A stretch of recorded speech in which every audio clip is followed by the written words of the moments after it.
Hey guys, another video for our English Friendly Japan playlist.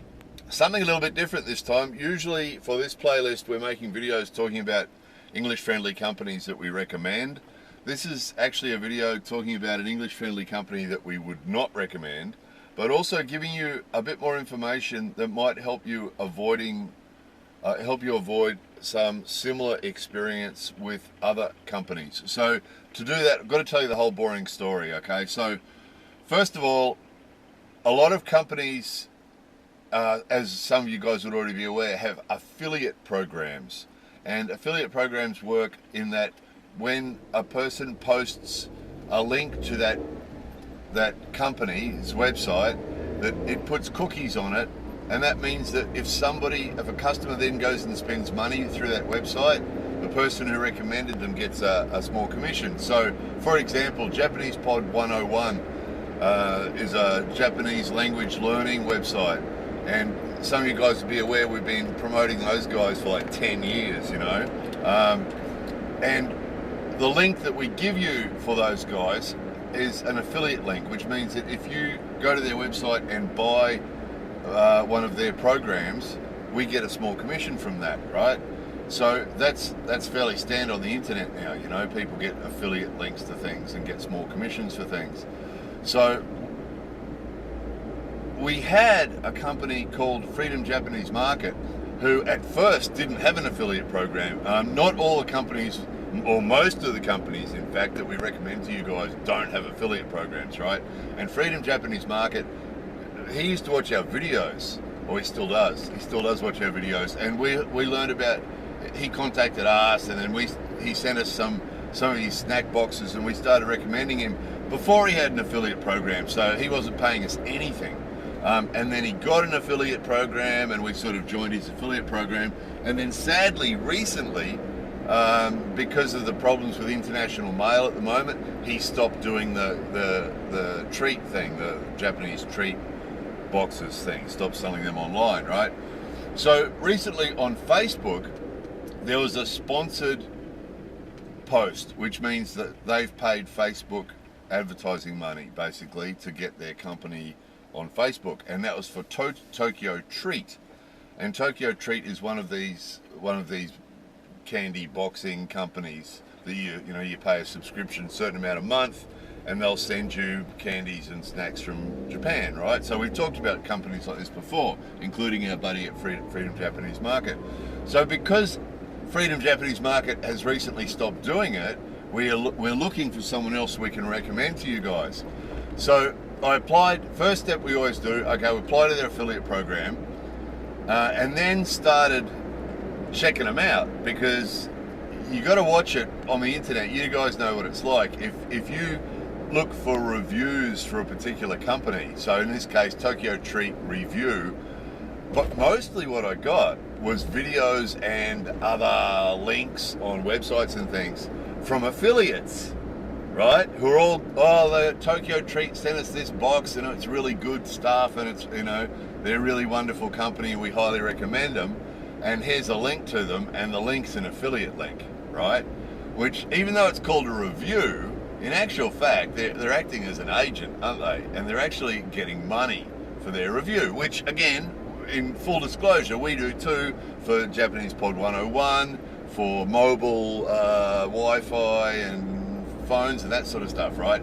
But we also check out these companies and make sure that they're good before we recommend them to anybody, and if that changes, we stop recommending them. So we actually had someone on English Friendly Japan, a business on the English Friendly Japan playlist, that had actually paid Ichiman yen, so that's about $100, to have his listing on English Friendly Japan directory. And shortly after, we actually got a complaint from someone because they'd contacted him and didn't get a response. And then we contacted him and didn't get a response. And then contacted him again and then got an angry response. And it turns out the guy was quite arrogant. And we encounter that quite a bit. Small businesses and large businesses with a sort of an arrogant sort of attitude towards customers, and that's it for us. So we refunded him his $100 in full, his 10,000 yen, his Ichiman yen. We refunded it in full straight away and said, sorry, you're not welcome on our directory. And this Tokyo Treat guys, I checked them out, and all the reviews I kept finding were all these sort of not real reviews, right? They were people that were making money from recommending them. But as I dug deeper, there was some other reviews I found on places like Trustpilot, and Trustpilot's pretty good because that's people just leaving straight out reviews. Those guys aren't making money, whether it's positive or negative. So found the reviews on Trustpilot, and there was some shockers, some reviews in there from the last, just recent ones from the last few months. People saying they didn't receive their box, and then they contacted these guys by email and never got a response. And then underneath that, you get the response from the company.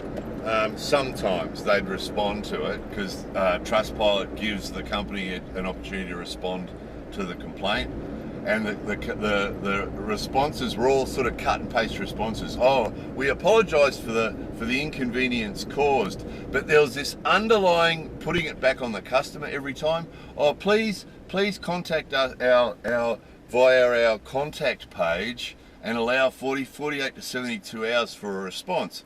But the customers were saying they'd sent emails and not received a response. So it's just that frustrating, and this is what's triggered this video. Is I know there's a lot of people out there whose pet hate is not getting responses to their emails to companies. Some people really hate it. I really hate it. I really think it's the ultimate in arrogance and rudeness when you send as a customer, you send an email to a company and don't get a response. So anytime I send an email to a company and don't get a response, alarm bells ring to me, because it says, right. And so it seems that, the more I looked into it, it seems that in fairness, about 95% of their customers seem to be happy. But it's that same situation like with YouTube and with other companies like that have this numbers game that they play. They keep about 95% of people happy, but the 5% of people who are unhappy, they just ignore. Is the impression I get. That's the impression I get. Same as what YouTube do. If you have a problem, if you have a YouTube channel, you have a problem, YouTube ignore you. And it seems that Tokyo Treat and a lot of these other companies, small and large, seem to do the same thing. They just work on numbers. They've got their Facebook advertising and all their affiliates all sending them new customers. And if 5% of the customers are unhappy, they don't worry about that. They just sort of let that go, send their cut and paste response to that. Oh, please contact us through our contact page and wait 48 to 72 hours for a response. And that's it, And so I actually sent them an email and said, yeah, not impressed. Going to be writing, in fairness, if we ever say anything critical about a company, we always tell them we're going to do it, to give them an opportunity to respond. So I sent them an email and said, listen, we're going to do a review about you, and it's going to be negative, just letting you know, And got a response within a few hours. Oh, our manager, I've talked to our manager, didn't get a response from the manager, got a response from a team member, reaching out from the team, right? Reaching out from the team. So got a response from the team member saying that the manager said that our company that our YouTube channel is just the type of YouTube, I can't remember how they word, some nonsense, but basically saying that, yeah, our YouTube channel's really good and that we'd be really good at promoting their treats, you see, and we're the sort of people they want to do business with, and they're hoping that we can still do business and this sort of nonsense, right? And then please show us all your demographics so we can see how we fit, or some nonsense. All nonsense, Google speak nonsense sort of nonsense.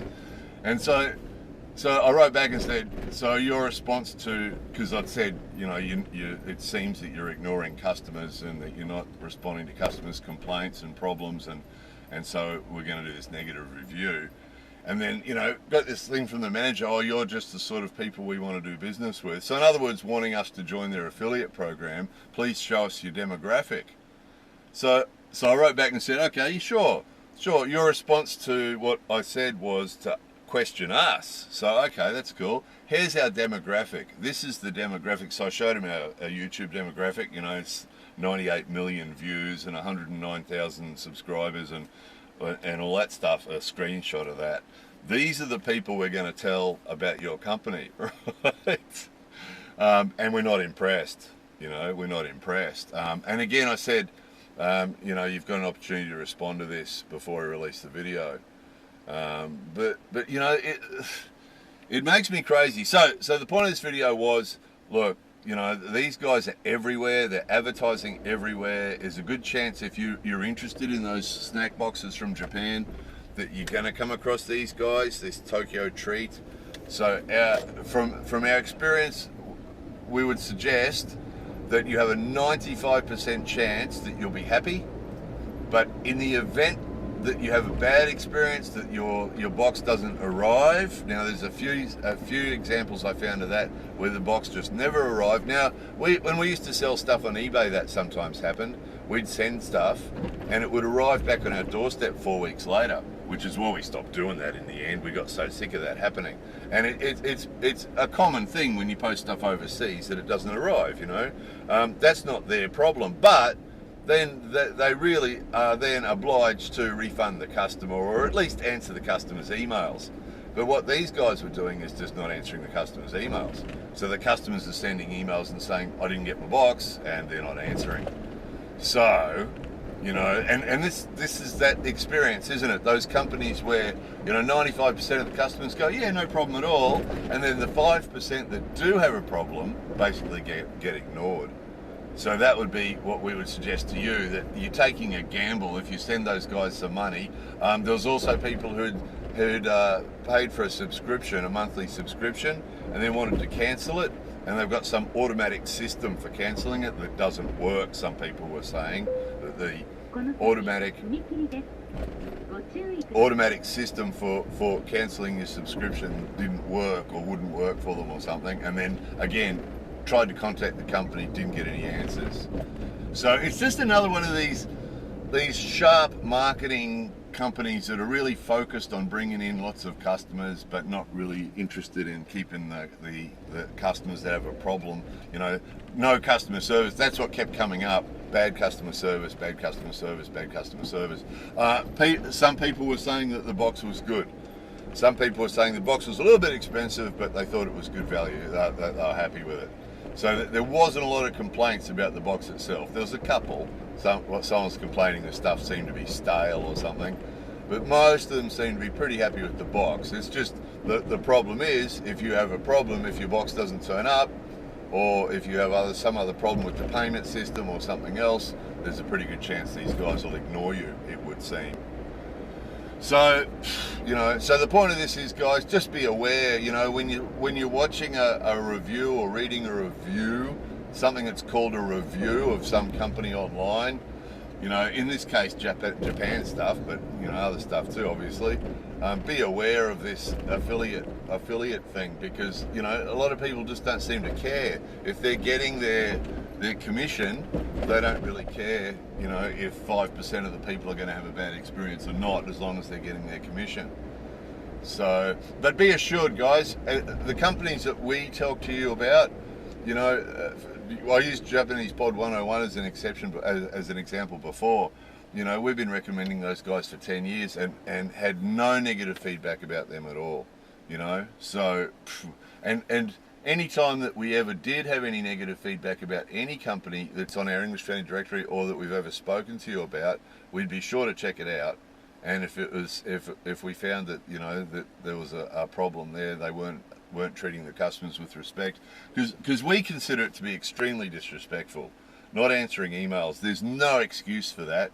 You know, and they proved that, these guys proved that themselves, you know, that they're not responding to people's emails. But when I sent them an email saying I was going to be doing a negative review, I got a response within a couple of hours, you know, and that's just, you know, that shows that they can do it if they want to, but they're just not, which is really, really disrespectful. There's no excuse. Anybody who tells you that they're too busy to answer an email, you know, is obviously it's not true. It only takes 60 seconds to answer an email. You know, what they're really saying to you is that they're prioritizing other things. And in the case of these big companies, they're prioritizing making more money over keeping existing customers happy or resolving problems that customers are having.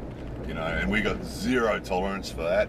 If anyone on our English Family Directory, any business on there does it, most of the businesses on the English Friend Directory have free listings, but if it's a paid listing that they've paid for their listing, and you know, somebody tells us, and it turns out that they haven't treated the customer well, you know, if they've paid money to be on there, we'll give them their money back, and we'll delete them and won't let them back on there again. We actually do have a blacklist that we keep, our own little blacklist, and anybody ever contacts us and says, what do you know about this company, or what do you think about that company, we always check the blacklist to make sure that they're not on it.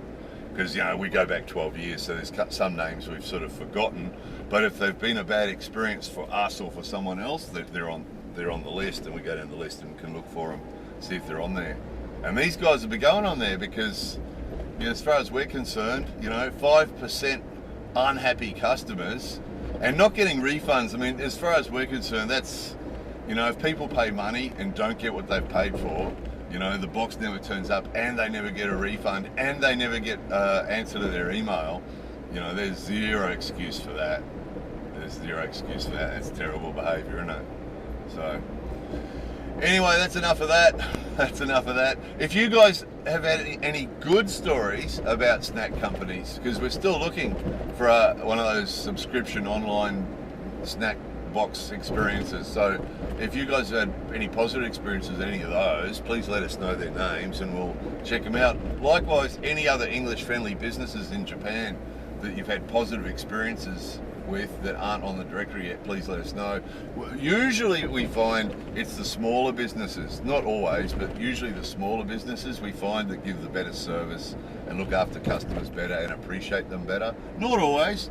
You know, the guy that I mentioned before that we refunded his money, that was a small business, but he was arrogant, you know, and we get that a lot with business owners, usually the bigger ones, but sometimes the smaller ones, that if they've sort of got enough customers, they get a sort of an arrogance about them where they don't really care, and that's terrible. That we get alarm bells ring when we experience that, because, you know, if they don't really care about getting new customers, then how are they going to treat their existing customers, you know? So, anyway, that's more than enough of that.